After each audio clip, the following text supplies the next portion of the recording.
Friends, मेरा नाम है जीत। आप देख रहे हैं मेरा YouTube channel data tried with Jeet. चलिए शुरू करते हैं। तो दोस्तों, जैसा आपको पता है कि मैंने इसके लिए सबसे पहले जो ट्रेनिंग की थी, यानी कि जो लास्ट वीडियो मैंने बनाया था, यानी कि जो फर्स्ट वीडियो था इस पर्टिकुलर सीरीज़ का, उसी को कंटिन्यू करते हुए ये सेकंड पोर्शन है, यानी कि सेकंड लेक्चर है उसका। तो आज हम डिस्कशन करेंगे data entry and basic formatting के बारे में, ठीक है? जैसे कि आपको पता है, ये जो सीरीज़ मैंने स्टार्ट की है, ये बिगिनिंग लेवल से स्टार्ट कर रखी है, राइट? तो इसमें आपको स्टार्ट टू लेवल, स्टार्टिंग से लेके एंड तक का कैसे क्या करना है, मैं सारा चीज़ आपको बताऊँगा एक्सेल से रिलेटेड। तो आपको कुछ नहीं पता एक्सेल के बारे में, कोई प्रॉब्लम नहीं है। आप धीरे-धीरे सीखिए, आपको समझ में आ जाएगा, ठीक है? जैसे कि आप जानते हैं कि इस चैनल को मैंने जस्ट अभी स्टार्ट किया है कुछ महीनों पहले। तो आपसे रिक्वेस्ट है कि अगर आप इस चैनल में नए हैं, तो प्लीज़ हमारे चैनल को सब्सक्राइब कर लीजिए। अगर आप इस चैनल पे पहले से आ रखे हैं और आप मेरे वीडियोज़ को देखते हैं, जो कि मैंने पहले के डाल रखे हैं, तो प्लीज़ मुझे लाइक कर दीजिएगा, सब्सक्राइब कर दीजिएगा और उसको ज़्यादा से ज़्यादा उसको रीड कीजिए, यानी कि आप उसको पढ़िए और समझिए। कहाँ कहीं भी कुछ दिक्कत आपको होती है, तो आपके लिए मैं रेडी हूँ, ठीक है? ठीक है, तो हम स्टार्ट कर रहे हैं दोबारा इसके लिए। कहाँ से हमने स्टार्ट करना है आपको पहले बता ही दिया था मैंने। तो बेसिकली इसमें होता क्या, देखो आज हम कवर करने वाले हैं data entry and basic formatting के बारे में, ठीक है? तो फर्स्ट चैप्टर में हमने ओवरव्यू लिया था कि क्या होता है एक्सेल, उसके बारे में क्या-क्या करते हैं, कैसे हम उसमें डेटा इंसर्ट करते हैं, कैसे हम फाइल बनाते हैं, कैसे हम वर्कशीट्स बनाते हैं, वर्कबुक बनाते हैं, सेव क्या करते हैं, वो सब चीज़ें थी, ठीक है? अब हम डिस्कशन करेंगे डेटा एंट्री और बेसिक फॉर्मेटिंग के बारे में, ठीक है? तो बेसिकली कंटेंट देखो लिख रखा है मैंने यहाँ पे, आज क्या-क्या कवर करने वाले हैं हम।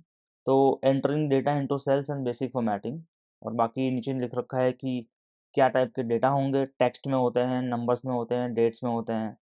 कुछ आपको बताऊँगा मैं ऑटो फिल कैसे काम करता है, बेसिक फॉर्मेटिंग कैसी होती है, फ़ॉन्ट की साइज़ क्या होता है, कलर क्या होता है, कैसे-कैसे करते हैं, रो की हाइट कैसे एडजस्ट करते हैं, कॉलम की कैसे करते हैं, राइट? तो ये सब चीज़ें आज हम डिस्कशन करने वाले हैं, तो उसको इन डेप्थ करते हैं, वो मैंने नीचे यहाँ पे कॉन्टेक्स्ट लिख के रखा हुआ है, ठीक है? चलिए स्टार्ट करते हैं सबसे पहले। आप देख सकते हैं टेक्स्ट, नंबर और डेट्स में होता है, तो इसको हम एक बार लिख लेते हैं यहाँ पे एक्सेल के अंदर, ठीक है? तो यहाँ पे देखो सीरियल नंबर ले रखा है मैंने, टेक्स्ट है, नंबर्स है, डेट्स है, इनके ऊपर कैसे इम्प्लीमेंटेशन करना है एक बार हम देख लेते हैं। तो सीरियल नंबर है, तो इसको हम लेट्स से लिख लेते हैं 1 2 3 4 5 6 7, ठीक है? टेक्स्ट क्या होता है? टेक्स्ट जिसको हम बोलते हैं कि वर्ड्स हो गए, लेटर्स हो गए, इसको हम टेक्स्ट बोलते हैं, ठीक है? नंबर्स को छोड़ के बाकी चीज़ें जो होती हैं वो टेक्स्ट में होती हैं, ठीक है? तो टेक्स्ट बेसिकली एक तरीके से आप बोल सकते हो, लेट्स से मेरा नाम है, ठीक है? जीत लिख दिया मैंने यहाँ पे। मैंने लिख दिया यहाँ पे राम, यहाँ पे लिखा श्याम, यहाँ पे लिखा करण, यहाँ पे लिखा राहुल, यहाँ पे लिखा राजू, यहाँ पे लिखा मनन, मनन, ठीक है? अच्छा, नंबर्स के ये सारे टेक्स्ट हो गए, ठीक है? टेक्स्ट हमेशा देखो जो लिखोगे ना आप, वो लेफ्ट में लिखा जाएगा। आप देखो यहाँ पे ये कॉलम ये है, इसके कुछ भी लिखा मैंने यहाँ पे ना लेफ्ट में लिखा गया। और ध्यान से देखो इधर जो नंबर्स लिखे मैंने यहाँ पे, ये राइट में लिखे गए हैं। तो इसका यूनिक वे में ही पहचानने का तरीका यही है। मान के चलो मैं यहाँ पे 1 लिखता हूँ, यहाँ पे 1, तो ये 1 कहाँ जाएगा? राइट में। तो ये क्या हो गया? नंबर है आपका, ठीक है? टेक्स्ट हमेशा लेफ्ट में होता है, नंबर हमेशा राइट में होता है, ठीक है? तो नंबर सभी लिखते हैं। चलो 1 2 3 4 5 6 7, ठीक है? ये नंबर देखो राइट में आ रखा है, ठीक है? अच्छा, डेट्स क्या होती है? डेट्स तो मैं आपको दिखाता हूँ। लेट्स से आज क्या है? 18 दिसंबर 2024, ठीक है? देखो इसको आपको लिखने का तरीका देखो कैसे लिखा मैंने, 18 दिसंबर स्पेस देके 2024। अगर मैं इसको एंटर करूँगा ना, ऐसे देखो इसकी फॉर्मेटिंग चेंज हो गई, ठीक है? मैं फिर से करके दिखाता हूँ। 18 दिसंबर 2024, ठीक है? एंटर कर दिया मैंने। देखो, इसकी फॉर्मेटिंग चेंज हो गई। अब ये लिख के आ रहा है, बाहर तो लिख रहा है कि 18 दिसंबर 2024 है, बट अंदर देखो यहाँ पे फॉर्मूला बार में चेक करो क्या लिखा है, 12/18/2024। तो वो अंडरस्टैंडिंग उसकी ऐसे होती है कि वो कंप्यूटर उसको उसी फॉर्मेट में लिखता है जिसकी बाय डिफ़ॉल्ट सेटिंग रहती है एक्सेल के अंदर। तो आप ये मत सोचना कि आपने कुछ और लिखा वहाँ कैसे आ गया, नहीं, वो कंप्यूटर में जो सेटिंग कर रखी है इसके अंदर, सिस्टम के अंदर, उसके थ्रू आएगा आपका, ठीक है? वो चेंज करनी होती है, जैसा आपको चाहिए वैसा आ जाता है। चलो यहाँ पे मैं लिखता हूँ, इसका शॉर्टकट है कमांड और कॉलन, ठीक है? ये वाला। तो अब जैसे कि मैकबुक में ये होता है, और बाकी विंडोज़ में कुछ और फंक्शन होते हैं, आप एक बार गूगल कर सकते हैं या फिर मैं बता दूँगा आपको पूछेंगे तो, ठीक है? तो इस तरीके से आ गया, ठीक है? अब आप देख सकते हो कि यहाँ पे लेट्स से मैंने यहाँ पे लिखना है, मैं यहाँ पे लिखता हूँ। देखो यहाँ पे क्यों नहीं चेंज हुआ, ठीक है? क्योंकि यहाँ मैंने पहले से चेंजेस कर रखे थे। आपको दिखाने के लिए मैंने यहाँ पे डाला है। तो देखो यहाँ पे ऐसे आ रहा है, तो क्या करना है आपको चेंज करने के लिए, आप यहाँ पे जाइए डाउन एरो पे, इधर मोर नंबर एंड फॉर्मेट्स पे जाना है। डेट में बाय डिफ़ॉल्ट है वो, आपको इसको ड्रैग करना है। देखो यहाँ पे लिखा है ना, ये फॉर्मेट, ये टाइप दे रखा है, किस टाइप में चाहिए। तो देखो यहाँ लिखा है 18 दिसंबर 24 लिखा हुआ है, आप ऐसे ले लो। देखो यहाँ पे भी वही है, यहाँ देखो मार्च 24 यानी कि मार्च नहीं है वो दिखा रहा है कि मार्च एक महीना ले लिया उसने, तो बता रहा है आपको क्या चल रहा है दिसंबर, तो दिसंबर 24 आ गया। देखो यहाँ पे शॉर्ट में लिखा है DEC, फुल में चाहिए तो इसको ले लो, DECEMB ऐसा हो गया। तो बहुत तरीके इसको आपको लेने के लिए, इसको आप ऐसे करोगे तो यहाँ पे ऐसा आ जाएगा, ठीक है। चलिए एक चीज़ और है, मान लो मैंने यहाँ पर लिखा 13th ऑफ नवंबर 2024, अगर मैं इसको एंटर करूँगा तो क्या वो ऐसा रेप्लिकेट करेगा इस फॉर्मेट में? नहीं करेगा, ठीक है, सोचिए एक बार, नहीं करेगा। चलो एंटर करते हैं, देखो क्यों नहीं करा, क्योंकि उसको उसमें क्या टेक्स्ट भी है, नंबर भी है, ठीक है। अच्छा दूसरी बात क्या है कि वो TH जो उसको कंसिडर नहीं कर रहा वहाँ पे, ठीक है। अच्छा इसको अगर हम हटा के करेंगे ना ऐसे, तो ले लेगा, ठीक है। तो बेसिकली ये बहुत सारे फॉर्मेटिंग्स, नंबर्स, चेंजेस होते रहते हैं, आप इसको समझेंगे धीरे-धीरे। तो इसके अकॉर्डिंग आपको स्टार्ट करना है। और एक चीज़ थी बताता हूँ, अ, चलिए इसको आगे देखेंगे, ठीक है। सीरियल नंबर, डेट्स, ठीक है। चलिए इसके आगे दूसरा देखते हैं, दूसरा क्या दे रखा है इसके अंदर। अभी हमने क्या कवर करा, टेक्स्ट कर लिया, नंबर्स कर लिया। अच्छा एक चीज़ और है, चलो डेसिमल्स लिखते कैसे हैं? अब देखो डेसिमल क्या होता है, नंबर्स तो ये हो गए आपके, आप मान लो नीचे यहाँ पे 100 लिख दोगे, इधर आप 1000 लिख दोगे, इधर आप कुछ और लिख दोगे, ठीक है। अब आपको उसमें डेसिमल में लिखना है, लेट से आपको लिखना है 199.24, ओके। तो ये पूरा प्रॉपरली उसमें डेसिमल में ले लिया, मतलब पॉइंट में ले लिया। तो पॉइंट में आप लिख सकते हो, ठीक है, कोई इसमें वो नहीं है। 0.50 ऐसे लिखोगे तो जो लास्ट का रहेगा उसके लिए कोई वैल्यू नहीं है, वो इट्स लाइक 0.5, तो 50 पैसे ही हो गए एक तरीके से, ठीक है। इसको आप 1 को डिवाइड करोगे तो इतना ही आने वाला है। तो इट्स लाइक कि आगे ज़ीरो नहीं है, अगर आपको ज़ीरो दिखाना है तो आप यहाँ जा सकते हो, देखो यहाँ पे लिखा हुआ है ये, ठीक है। डिक्रीज द डेसिमल, तो आपको इंक्रीज करना है तो आप इसको ऐसे कर लो, और बढ़ाना और बढ़ा लो, और क्योंकि कोई मतलब नहीं बढ़ा के, क्योंकि वो उसके आगे तो 50 पैसे रहने वाला है ना। तो जितना आपको दिखाना है उतना आप दिखा सकते हो, इसके लिए बाय डिफ़ॉल्ट उसने इसको इतना ले लिया। चलिए आगे बढ़ते हैं। तो इट्स लाइक कि ये होल नंबर हो गया और वगैरह जो चीज़ें हैं आपको पता चल जाएगी कि कैसे होती है, बहुत सिंपल है। तो ये आपको मैंने बता दिया कि देखो यहाँ पे क्या है कि ये यूएस फॉर्मेट के अंदर ना मंथ पहले आता है, MMDD Y Y Y Y. और इंडियन फॉर्मेट में हम लोग डेट लिखते हैं पहले, फिर मंथ आता है, फिर ईयर आता है। तो उसका एग्जांपल लिया वहाँ पे उसने, ठीक है। चलिए इसके आगे देखते हैं क्या है। Using the autofill feature, autofill क्या होता है? The autofill feature is a powerful tool in spreadsheet applications that allow you to quickly fill a series of cells with repetitive data or patterns such as numbers, date और even text strings, ठीक है। तो एक एक करके example लेते हैं, पहले नंबर्स का लेते हैं। देखो नंबर्स का मैंने यहाँ पे दे रखा है एग्जांपल, फिर भी आपके लिए मैं एक बार कर देता हूँ। आप देखो ध्यान से, यहाँ पे सीरियल नंबर में मैंने 1 2 3 लिखा हुआ है। मान के चलो मेरे को 1000 तक लिखना है, तो मैं एक एक करके तो लिख नहीं सकता, उतना तो बहुत टाइम लग जाएगा उसके लिए, राइट। तो हम क्या करेंगे, 1 2 3 जहाँ पर भी है ना, इसको आप क्या करो, ऐसे लिख के इसको सिलेक्ट कर लो, ठीक है। आप ध्यान से देखो, प्लस का साइन दिख रहा है, बोल्ड में दिख रहा है आपको प्लस का साइन, राइट। जब तक आप इस पे 3 पे आओगे ना, देखो यहाँ पे एक प्लस का साइन लिख के आ गया, ठीक। आप इसको क्या करोगे, प्यार से इसको लेफ्ट क्लिक करके माउस के अंदर, और इसको पकड़ के, और इसको नीचे धीरे धीरे धीरे धीरे धीरे धीरे धीरे धीरे यहाँ तक लाओगे, ऐसे छोड़ दोगे। जहाँ छोड़ोगे वहाँ तक जो नंबर्स आएंगे उसको ऑटोमेटिकली वो ले लेगा। अब देखो यहाँ पे 1 2 3 4 5 6 7 8 9 10 11 12 करते करते करते करते 32 तक लाके इसने छोड़ दिया है। तो इसको बोलते हैं ऑटोफिल फीचर। आप जहाँ एक पैटर्न उसको मिल गया ना, एक के बाद दो आता है, दो के बाद तीन आता है, तो ठीक है भाई, चार पाँच छः सात ऐसे करते करते उसने पूरे 32 तक, यानी कि वो 1000 तक ले लेता है, या एंड जितना भी है इस पर्टिकुलर कॉलम का, वहां तक ले लेता है वो, अगर आप इसको देते तो, ठीक है। दूसरी चीज, एक और पैटर्न देखो, यहाँ पे क्या लिखा मैंने, 1 है, फिर 3 है, फिर 5 है। अब बोलो इसके बाद क्या आना चाहिए। 1 में दो जोड़ोगे 3 हो जाएगा, एक के बाद दो तीन, फिर 3 के बाद 4 5, यानी कि दो दो इंक्रीमेंट हो रहा है, राइट। तो 5 के बाद 7, 7 के बाद 9, 9 के बाद 11, इस तरीके से ये इंक्रीमेंट होते होते होते होते होते होते, चलो यहीं तक ले लेते हैं, ठीक है। देखो इसको पैटर्न मिल गया, 1 के बाद 3, 3 के बाद 5, 5 के बाद 7, 9, 11, 13, 15, 17 ऐसे करते-करते उसने 60 तक ले लिया, ठीक? ऐसे ही होता है। अच्छा 2 के बाद मैंने यहाँ पे एक और पैटर्न दिया, 2 के बाद 4, 2 के बाद 6, इट्स लाइक ये पहाड़ा बन गया, मल्टीप्लिकेशन जिसको हम बोलते हैं, राइट? तो 2 के बाद 4, इसको आप एक ऐसे यूज़ कर सकते हो सीरियसली, आप मल्टीप्लिकेशन कर सकते हो ऐसे, ठीक है? जितना आपको नहीं आता है तो उसको मल्टीप्लाई कर लो इंटू 2 करके और उसके बाद ड्रैग कर दो, ठीक है? तो ये 2, 4, 6 के बाद देखो इधर 8, 10, 12, 14, 16, 15 ऐसे करते मतलब 15 नहीं आया सॉरी। तो ऐसे करते-करते यहाँ तक डेटा सारा आपका आ जाएगा। तो ये मल्टीप्लिकेशन भी हो सकता है।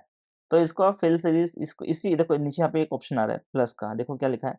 फिल सीरीज़ मतलब सीरीज़ फिल करनी है जिस फॉर्म में पैटर्न दिया उसके हिसाब से या खाली फॉर्मेटिंग करनी है या विदाउट फॉर्मेटिंग या फ्लैश फिल करना है। तो बहुत तरीके हैं आप कर सकते हो, जिस पे क्लिक करोगे वो हो जाएगा। ठीक है, एक एग्ज़ाम्पल यहाँ पे दिया है मैंने। अच्छा ये तो हो गया आपका नॉर्मल नंबर्स का। अब आते हैं डेट्स के ऊपर। चलो ये डेट्स वाला सेकंड वाला, ठीक है? डेट्स में कैसा करना होता है? देखो डेट्स में मैंने लिखा है 18 दिसंबर।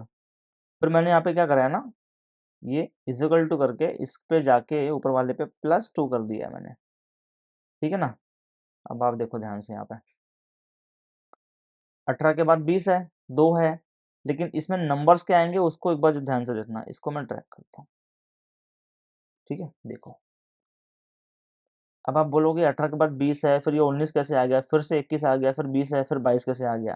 देखो हो क्या रहा है ना, यहाँ पे फ़ॉर्मूला है और मैंने फ़ॉर्मूला इसके पिछली वाली सेल के अंदर लगाया हुआ है बोल के कि उसमें 2 जोड़ दो। 18 में 2 जोड़ दो 22 हो जाएगा। फिर यहाँ पे 19 कैसे आ गया? ये 18 के बाद 19 ले रहा है। ध्यान से देखना, ये 18 के बाद उसने 19 लिया इधर, फिर 19 के बाद 20 यहाँ पे लिया, फिर 21 यहाँ पे लिया। एक पैटर्न देखो। और ये जो है ना, ये इसने फ़ॉर्मूला इसने क्या करा है? इसने कुछ नहीं करा है। इसने केवल अपना जो इसका एक्चुअल फ़ॉर्मूला है ना इसके अंदर, ध्यान से देखो यहाँ पे, ये खाली उसको ही जोड़ रहा है। देखो हर एक-एक सिंगल सेल्स को छोड़ने के बाद में यहाँ पे जो-जो येलो है ना, देखो उसके अंदर वो उसके पिछले वाले में 2 जोड़ दे रहा है। तो इट्स लाइक अ पैटर्न, ये पैटर्न हो गया है, इसके लिए वो फॉलो कर रहा है उसको। ध्यान देना है, इसको ये नहीं बोलना कि 18 के बाद 20 था, 20 के बाद 19 कैसे आ गया, ठीक है? ये यहाँ पे देखने वाली चीज़ है, ओके? अच्छा, चलो एक और चीज़ देखते हैं। 18 के बाद चलो मैं मान लो मैं मुझे एक काम करना है, इसको नीचे लिख लेता हूँ मैं। मैं 18 के बाद ना इसको 19 कर देता हूँ, ठीक है? अब मुझे जानना है कि भई पूरे मंथ को मुझे एक साथ में देखना है कि कितने डेट्स हैं, हर दिन का अलग-अलग मतलब डेट्स यहाँ पे आ जाए, मुझे ये चाहिए। 18 के बाद में 19 आया, 19 के बाद अब दोनों को पकड़ो यहाँ प्लस पे आ गया, अब इसको ट्रैक कर लो। देखो, इसने प्रॉपर वे में ले लिया क्योंकि इसके अंदर कोई फ़ॉर्मूला नहीं था, राइट? और उसमें +2 इंक्रीमेंटल है, यहाँ पे +1 है बाय डिफ़ॉल्ट। तो ये क्या कर रहा है 18, 19, 20, 21, 22, 23, 24, 25, 26, 27, 28, 29, 30 करते-करते इसने जनवरी में ले लिया, जहाँ तक उसको ये रो तक नंबर मिला। ठीक है? तो इस तरीके से फ्लैश फिल अब ध्यान से देखो इस पे क्लिक करोगे ना बहुत चीज़ें आ जाएँगी। कैसे? इसको ऑप्शन मिल गया मिलने के लिए क्योंकि यहाँ पे देखो ईयर्स भी है क्योंकि यहाँ पे साल चेंज हो रहा है 24 से 25 आ रहा है। ये मंथ भी है, ये वीकेंड भी हो जाएगा इसमें, डेज़ भी हो जाएँगे, बहुत चीज़ें हो जाएगी इसके अंदर, सब चीज़ आएगी। ठीक है? तो इसने ऑप्शंस आपको सारे दे दिए, आपको जो-जो ऑप्शन चाहिए आप उसको क्लिक करो और अपना आंसर ले लो। बहुत सिंपल है। ठीक है? तो चलिए ये तो खत्म हुआ, इसके बाद देखते हैं इवन टेक्स्ट स्ट्रिंग चलो टेक्स्ट स्ट्रिंग देखते हैं। अब मान के चलो टेक्स्ट स्ट्रिंग क्या हो सकता है हाँ, लेट्स से ये जनवरी महीना चल रहा है एग्ज़ाम्पल के लिए, जैन के बाद क्या आएगा? फ़ेब आएगा। अब आप बोलोगे फ़ेब के बाद मार्च आएगा, फिर मार्च के बाद अप्रैल आएगा, ऐसे करते-करते फिर आपको बहुत टाइम लग जाएगा लिखने में। अगर मैं इसको 2 इनपुट दूँ, बोलूँ जैन के बाद फ़ेब आता है ना, एक काम करो इसको ड्रैग कर दो, ठीक है? देखो, मैंने कर दिया। तो जैन के बाद फ़ेब, मार्च, अप्रैल, मई, जून, जुलाई, अगस्त, सितंबर, अक्टूबर, नवंबर, दिसंबर सब ले लिया उसने। अच्छा अगर मैं ये बोलूँ जैन 24 सॉरी जैन 2024 ठीक है? फ़ैब 2024 अब एक काम करो इसको ड्रैग करो और मैं इसको यहाँ तक नहीं नीचे तक लूँगा, यहाँ तक लूँगा। अब देखो क्या हुआ है जैन 24 यानी कि जनवरी 2024 जो आपको दिख रहा है यहाँ पे राइट? यहाँ से लेके देखो दिसंबर तक तो आपका 2024 चल रहा है।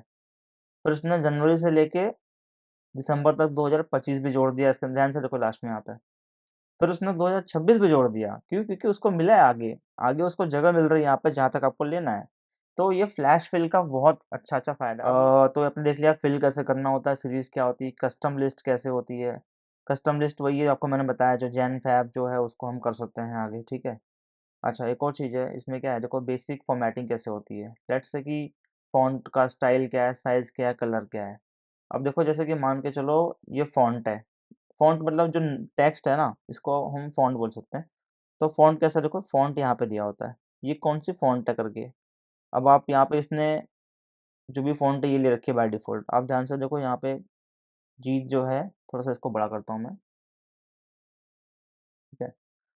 जो फ़ॉन्ट है ये वाली, अब मान के चलो इस फ़ॉन्ट को मुझे चेंज करना है, थोड़ा-सा डेटा मैं साइड में ले रहा हूँ, आपको यहाँ पे दिखाई देगा, ठीक है। ये वाला फ़ॉन्ट है, ठीक है। मतलब टेक्स्ट है, इसको चेंज करके मुझे मान के चलो कैलिबरी लेना है। देखो इसका फ़ॉन्ट का थोड़ा-सा डिज़ाइन चेंज हो गया, राइट? है ना? राम को मैं कोई और फ़ॉन्ट में ले लेता हूँ, मान के चलो इसमें ले लेता हूँ। देखो इसका कुछ और चेंज हो गया। फ़ॉन्ट बेसिकली आप जैसा आपको दिखाना है, जैसा आपको अच्छा लगता है, जिस पर्टिकुलर फ़ॉन्ट में आपको बोला गया करने के लिए उसको आप चेंज कर सकते हो। अब इसको मान लो मुझे ये इसकी साइज़ है, ठीक है? मुझे 12 के बदले 20 करना है, देखो बड़ा हो जाएगा। ये राम है, इसको लेट्स से मुझे 12 के बदले 28 करना है, ये कुछ और हो जाएगा, ठीक है? अब इस तरीके से आप इसका जो अलाइनमेंट है देखो, ये राइट में लेफ्ट में है, इसको बीच में कर दिया, ऐसा हो जाएगा। इस पे क्लिक करोगे, इसको बीच में करना है, ये बीच में हो जाएगा। इसको ऊपर-नीचे करना है, ऊपर-नीचे हो जाएगा। तो इस तरीके से आपको चेंजेस, और हाँ, इसमें कलरिंग करना है, लेट्स से आपको ये इसका कलर ये करना है, इसको कर दिया। ये टेक्स्ट है, ये टेक्स्ट देखो, टेक्स्ट का कलर चेंज होगा अंदर में। तो इस तरीके से आप इसमें चेंजेस कर सकते हो, जैसा आपको दिखाना है, रखना है करके, ठीक है? ये तो खाली बताने के लिए आपको मैंने दिखाया करके। इसके आगे कुछ और है, एक बार देख लेते हैं वो भी। फ़ॉन्ट साइज़ है, कलर है, ये सारी चीज़ें आपको मैंने बता ही दी है मोटा-मोटी, ठीक है? अच्छा, adjusting row height and column width. अब देखो होता कैसा है, जैसे कि आप देखो ध्यान से यहाँ पे, ये कॉलम है, ऐसे आपको मैंने कल बताया था कि ऐसे रहेगा वो कॉलम है, और जो ऐसे रहेगा वो रो है। तो अभी मैंने जो लाइन खींची है वर्टिकल में ना, ये कॉलम हो गया, ठीक है? अब देखो, इस कॉलम का जो राइट क्लिक करोगे ना इसको, तो यहाँ पे लिख के आता है आपको कहाँ कॉलम विड्थ करके। कॉलम विड्थ यानी कि इसके 10 पॉइंट है, 10 पॉइंट पे इसकी विड्थ है अभी। मान के चलो मुझे ये छोटा लग रहा है, थोड़ा-सा बड़ा करना है, 10 के बदले इसको मैंने 20 कर दिया। देखो ये बढ़ गया ना? ऐसा होता है। तो आपको छोटा-बड़ा करना है साइज़, तो उस हिसाब से। अच्छा, एक और चीज़ है, अब मान के चलो ये बहुत छोटा लग रहा है मुझे, रो के लिए आप यहाँ जाओगे। अब आपको इसको बड़ा करना है, तो रो हाइट में जाओगे, ये इसका 16 है, 16 के बदले इसको मान लो मैंने 36 कर दिया। देखो, चौड़ा हो गया ना ये, मतलब देखने के लिए। तो इस तरीके से आप रो और कॉलम की हाइट और विड्थ जो होती है उसको चेंज कर सकते हो। अब मान के चलो कि आपको ये ज़्यादा चौड़ा लग रहा है, इसको ऑटो फिट करना है, तो देखो यहाँ पे ऑप्शन आ रहा है, इन दोनों के बीच में, बी और सी के बीच में ऑप्शन है ना वाला, इसको डबल क्लिक कर दो, ये ऑटोमेटिक एडजस्ट कर लेगा। इस तरीके से आप इसको पूरा का पूरा मैनिपुलेट कर सकते हो। बहुत सिंपल है, मतलब उतना कोई डिफ़िकल्ट वाली बात नहीं है, बट आप हाँ, जैसा आप जब धीरे-धीरे करोगे तो आपको समझ में आ जाएगा। ठीक है? इसको थोड़ा-सा छोटा कर लेते हैं फिर से एक बार, ठीक है? चलिए देखते हैं कुछ और बचा है इसके अंदर। आई थिंक सारा कवर हो गया है। बाकी कुछ और आपको इसमें लगता है तो मुझसे आप पूछ सकते हो। मेरे ख़्याल से आपको मैंने जितना नॉर्मल वे में बताना था बता दिया। बहुत लेंथी वीडियो हो रहा है तो इसको यहीं पे स्टॉप कर देते हैं। बाकी कोई भी आपको अगर डाउट या लगे कुछ भी तो आप मुझे पूछ सकते हो कमेंट के माध्यम से। मैं हमेशा आपकी हेल्प करूँगा। कोई भी प्रकार की हेल्प चाहिए आप मुझे पिंग कर सकते हो, ठीक है? आशा है कि आपको अच्छा लगा होगा वीडियो आज का, और अच्छा लगा तो प्लीज़ सब्सक्राइब कर दीजिएगा, पूरा देखिएगा ज़रूर इसको, दोस्तों के साथ शेयर कीजिएगा। कोई भी इन्फॉर्मेशन चाहिए तो मैं हमेशा अवेलेबल हूँ। जय हिंद और वंदे मातरम।